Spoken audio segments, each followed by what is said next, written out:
Hello, students, and welcome to Mr. Sandwich Reads. I am Mr. Sandwich. I don't even know if this mic is working right now. I've got a loaner computer because my other one broke, so if the audio is not great, I do apologize. I am working on getting upgraded audio equipment, so bear with me. If you're following along, and you have been bearing with me because this is our extended. I've just been reading this when I've got the time, frankly. So it's kind of here and there after school hours. Some of you, especially those of you that were following along in Madison, New Jersey, were doing a great job. I appreciate that. And I hope you finished. If not, I hope you're finishing with me now. And if you're listening in the future, it doesn't matter when I released it because they're all there. I have started to create playlists too on my YouTube. So like if you've been following along with Stargirl with me, that's all now there in one place. I've also got some other fun lists. Like I made a Bob Ross, the best of Bob Ross on my YouTube. Got some Lego Mania for you Lego fans like myself. So it's worth checking out. Not just me, not just this old face, but there's some other stuff there on my YouTube. So please feel free to take a look and subscribe. I'm almost at that 100 mark. So pretty exciting stuff. Today, I'm going to be reading chapter 20, Pietro of The King of Mulberry Street by Donna Napoli. I should have started out with, maybe I can just edit. Here, I've got my boop, boop. All right. Hello, students, and welcome to Mr. Sandwich Reads. I'm going to be reading The King of Mulberry Street by Donna Napoli. The last time in chapter 19, they're staying at Signor Esposito's, and Dom sort of has this realization. He starts to question because of Gaetano. Like Gaetano's basically like, your mom abandoned. Like your mom dropped you off on the boat. Abandoned would be kind of harsh, but she sent him off to this country. Now the idea there was that he can have a better life, a better future. I don't think she was really getting rid of Dom so that she could have a better life. I think she was really looking out for Dom.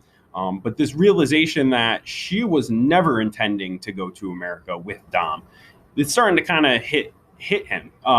He doesn't necessarily believe it. He doesn't want to believe it. What do you think? Did she know full well she wasn't going with him? And whose sake was that for? Was that for her sake? Was that for his sake? So some things to discuss there. This is chapter 20, Pietro, on page 205. One lunch shift, a big ham of a hand collect. One lunch shift, excuse me. Chapter 20.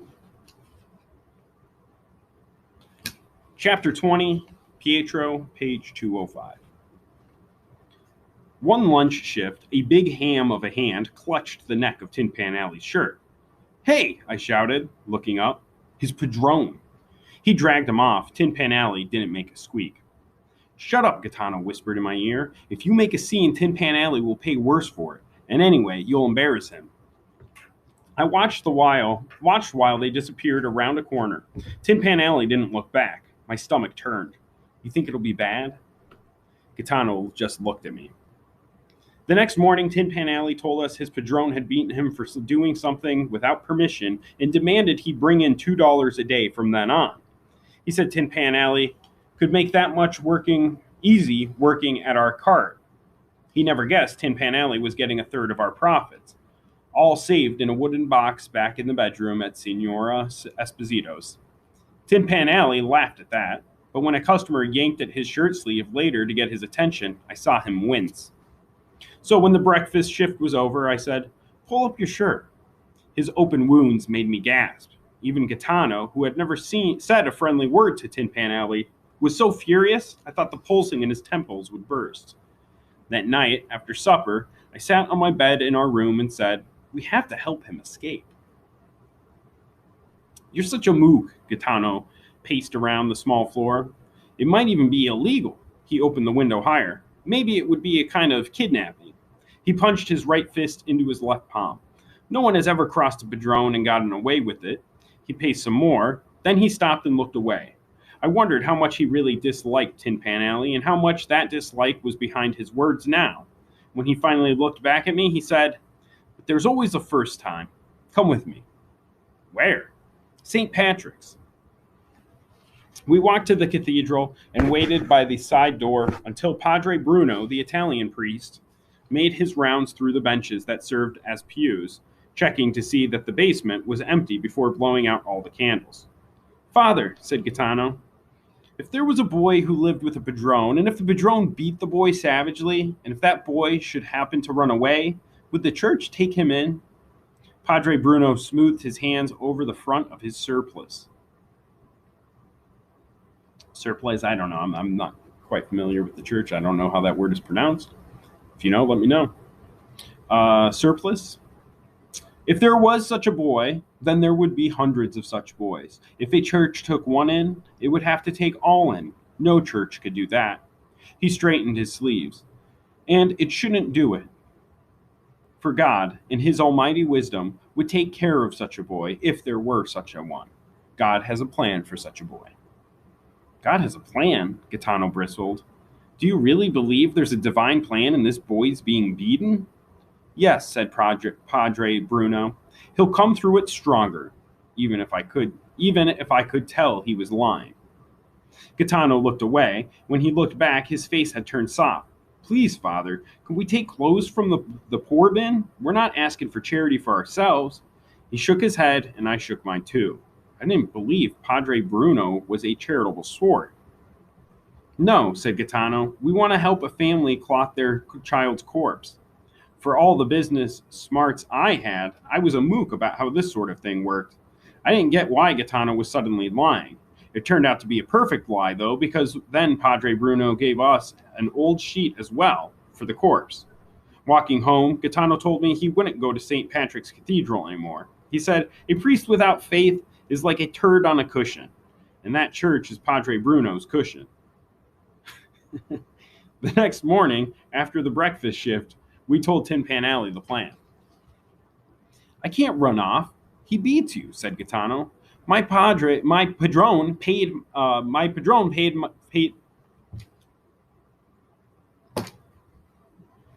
can't run off. He beats you," said Gaetano. "My padrone paid for me to come over from Napoli," said Tin Pan Alley. "I owe him." "How much did the ticket cost?" I asked. "I don't know." "Well, I'll find out," I said. "In the meantime, you'll come live with us. When you've earned enough, you can pay your padrone back if you want." Tin Pan Alley's eyes darted around, as though he expected his padrone to come swooping down. "Where do you sleep?"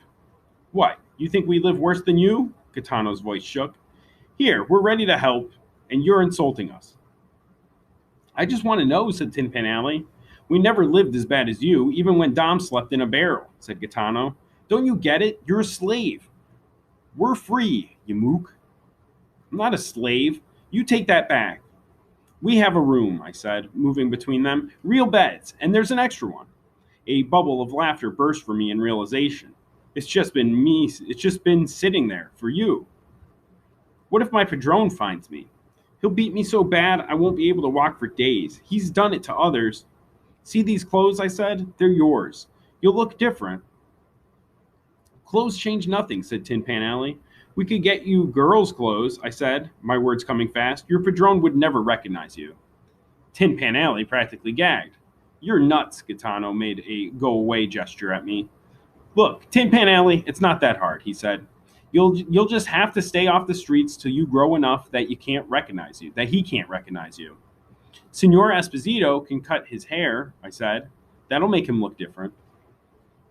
So kind of funny, real quick, just with trying to get the clothes from the church, they wouldn't help when it was for this poor boy, Tin Pan Alley, who's being beaten. But the father there, Father Bruno, did help when they thought it was for a corpse. So, a child living in poor conditions being beaten, well, there's a divine plan. No, don't take the clothes. It's not really what it's for. Oh, there's a corpse you need to cover up. Yeah, here, take the clothes, and here's a sheet. So they end up getting more for a dead friend than they would have gotten for a suffering friend. Just a bit of irony there. "Signor Esposito can cut his hair," I said. "That'll make him look different." "You've got the worst ideas, Dom. Do you know that?" Gaetano made that go-away gesture at me again, bigger this time. He turned to Tin Pan Alley. "I've got a barber friend. He'll cut your hair good." "And we'll feed you," I said. "Signor Esposito cooks a lot. After a few weeks, you'll have so much flesh on your bones, he'll never guess it's you." What if he comes up while I'm walking away with you now? I looked at Gaetano. He shook out the sheet. In an instant, Tin Pan Alley understood. He climbed into the cart and curled up on his side, and we covered him entirely. Then we pushed him back to Grandinetti's. This is my friend, Tin Pan Alley. Please, can he go in your storeroom and change clothes? I asked. Grandinetti was busy, so he waved us through the doorway. But a few seconds later, he came into the back to get another bushel of tomatoes. Tin Pan Alley's shirt was off. When Grandinetti saw the marks on Tin Pan Alley's back, he sucked in air through his teeth.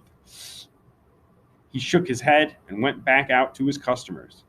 After the customer left, I asked Grandinetti, can he spend the day here in your store helping out? Grandinetti put his palm to his forehead and sighed. I remembered how he'd once told Gaetano and me he'd never get mixed up with the Padrone. He came into the storeroom, rubbed his hands with his towel, and said to Tin Pan Alley, I'm Francesco. What's your real name, boy? The question took me by surprise. Tin Pan Alley had become his real name to me, just as Dom had become my real name in a way. I waited, holding my breath. Pietro. Pietro, Grandinetti got a funny look on his face. He reached into a box, broke off a bunch of grapes, and handed them to Pietro. You're going to have to eat a lot if you want that flat belly to become round like the Church of San Pietro in Rome. Come to the main office. Thank you. Pietro, Grandinetti got a funny look on his face. He reached into a box, broke off a bunch of grapes, and handed them to Pietro. You're going to have to eat a lot if you want that flat belly to become round like the Church of San Pietro in Roma.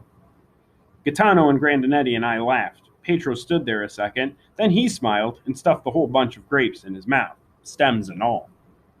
Gaetano and I sold the lunch sandwiches, our eyes darting around, searching for Pietro's Padrone. He didn't show. That night, we brought Pietro back to Signora Esposito's. She took him in without a question, but her eyes were knowing. Don't ask. Don't ask. Everyone has a past that's bad. Don't pry. The following morning, the Padrone was waiting on Pietro's corner when we set up across the street. He stood by the same lamppost I'd first seen him at and straightened the brim of his hat and watched us. Even though Pietro was safely back at Signora Esposito's, I shivered. When I stared at the Padrone, Gaetano pinched me hard and told me not to look at him. But Gaetano was nervous, too. He dropped one of the egg and potato sandwiches. The Padrone stayed there through our morning sales. He was back again at lunch and for the evening sales. He never said a word. The next day, he didn't come. At one point, someone tapped me on the shoulder and I jumped back with a yelp. But it was just a customer. The Padrone didn't come back. Days passed. After a while,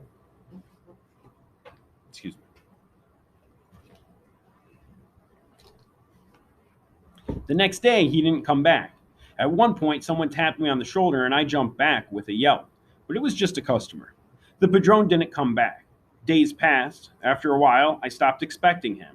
I was so happy I needed to celebrate. One night, after dinner, when we sat on our mattresses, I pulled out the package I'd hidden under my bed. There's something for each of you in here, but they wrapped everything in one package. Who wants to open it? Gaetano looked away. Pietro looked down.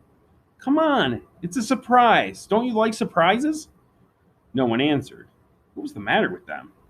It's a celebration, because Pietro got away from his Padrone. Gaetano took the package. Then it's for you to open, Pietro. And I got it. I wish so much that I'd asked for 2 packages. Who knew when Gaetano had last had a surprise to open? Pietro opened it carefully. He stared and smiled. Shoes? Said Gaetano. He took the larger pair and turned them over in his hands. I've never walked in shoes. Pietro already had his on and was circling the small room. I have, he said almost imperceptibly. Gaetano pressed the leather with his thumb. How'd you know the size? I measured with my hands while you were sleeping. Who needs shoes? But Gaetano put them on as he spoke. How do you tie them? So I showed him. Gaetano stood up. I can wiggle my toes inside them. Pietro laughed. So can I. And I realized with dismay that I couldn't anymore. My toes were cramped. My feet had grown fast. I'd have to find a way to stretch these shoes because I was determined to wear them when I went back to Napoli. Let's go for a walk, I said. Pietro shook his head. You think my padrone's given up? But he hasn't. I know him. I'm not leaving this room. Then we can walk 100 steps here, I said. We can march behind one another in a circle. 1,000 steps, said Gaetano, and I'm in front. After that, Gaetano wore his shoes every day. So did Pietro, though he still wouldn't leave the apartment, until one night Signor Esposito sat down on the bed beside him and slapped him on the knee, and said, "Be a philosopher." We looked at her, dumb as rocks. "Philosophers are the smartest people around," she said, "and they don't give a fig about their appearance." This was a little hard to listen to from a woman who powdered her face white every day, but we all wanted to know where it was leading, so we kept our eyes on her. She got up and went to the door. "Wait," said Pietro. "What are you talking about? I don't care what I look like." "Then dress like a girl." I cringed, but she didn't even look at me, so I don't think Pietro guessed that I'd told her my idea. "Wait right there." She left and came back a few minutes later with a skirt she'd made out of an old dress. She dropped it on his lap, and she put a checkered kerchief over his hair, tying it under the chin. As soon as she left the room, Gaetano laughed like a hyena. Pietro ripped off the kerchief, but I jabbed Gaetano with my elbow and begged Pietro to put it back on, and to wear the skirt too. This time, both Gaetano and I managed to keep a straight face. Pietro walked half a block behind us as we went to Grandinetti's, because he was afraid that if his padrone saw me or Gaetano, he'd recognize Pietro, even in the skirt and kerchief, even with shoes on. Starting that day, Pietro helped Grandinetti run the produce store. The instant he arrived at the store, he ran into the storeroom and slipped off his skirt and kerchief. Then he worked hard. He was good with money, and he was honest. And the amazing thing was that Pietro was like a different person working beside Grandinetti. He whistled constantly. He greeted the customers and made jokes with them. And funniest of all, he danced. At closing time, when the store was empty, he'd push the bushels back and tap and twirl. When we asked who had taught him, he clicked his heels and spun away. Over the weeks, his face grew fuller and his eyes lost their haunted look. Pietro spent money a little more easily now.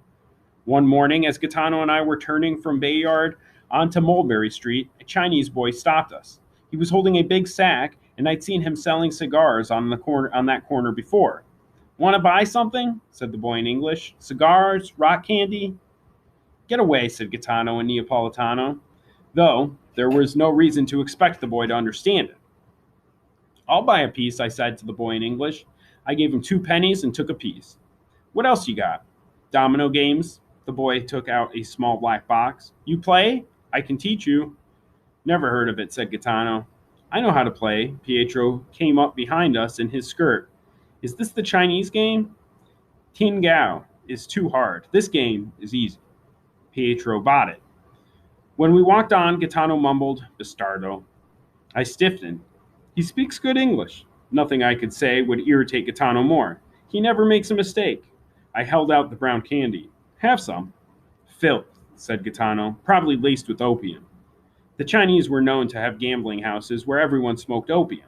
Gaetano knew children didn't smoke it, though. He just said that sort of thing out of habit.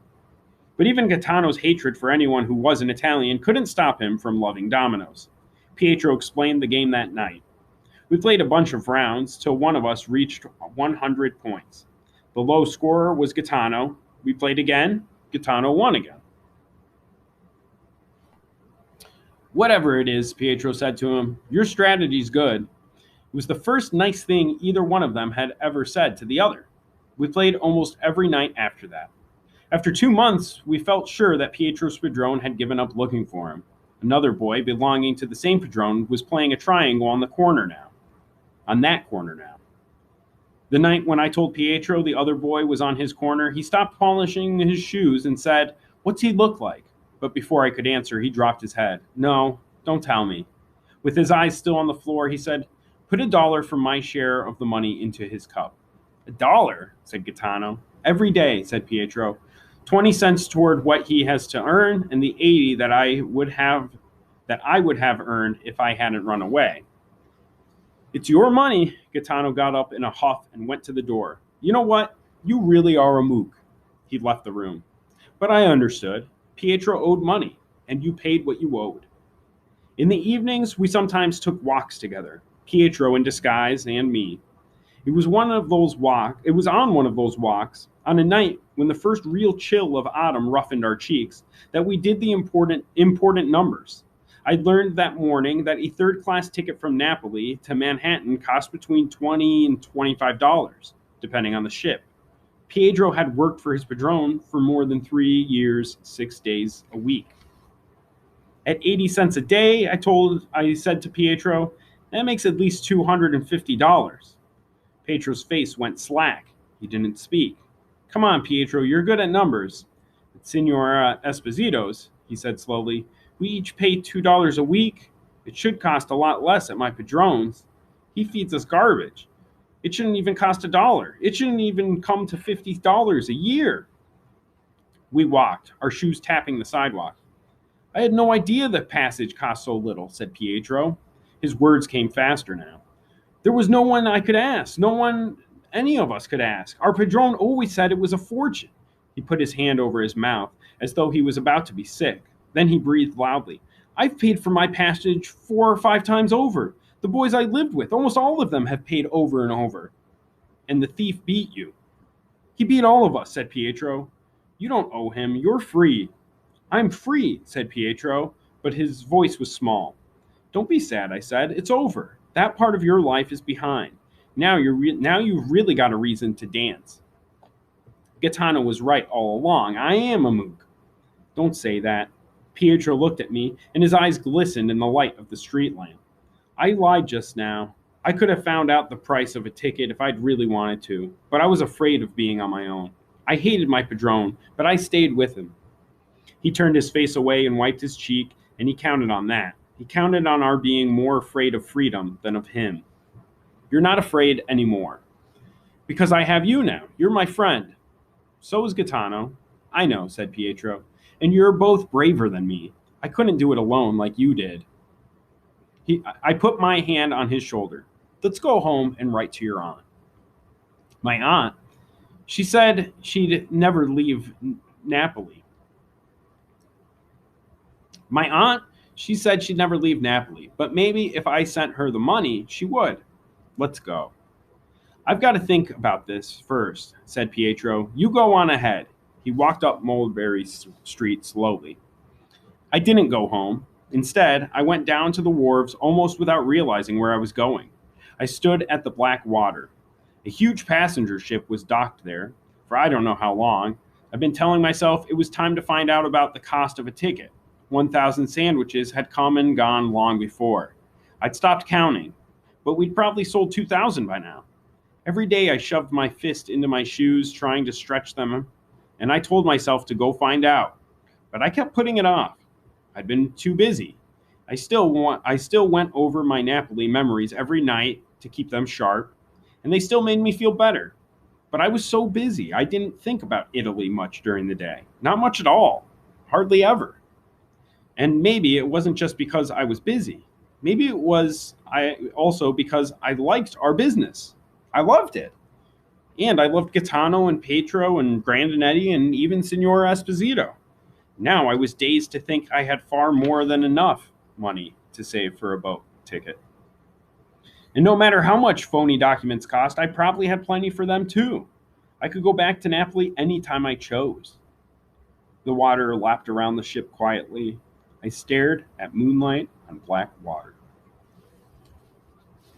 All right, this chapter sort of has that common theme between Tin Pan Alley and Dom, where this kind of realization of I feel trapped, but it's a familiar place, so I'm kind of just going to stay where I'm trapped rather than break out of that.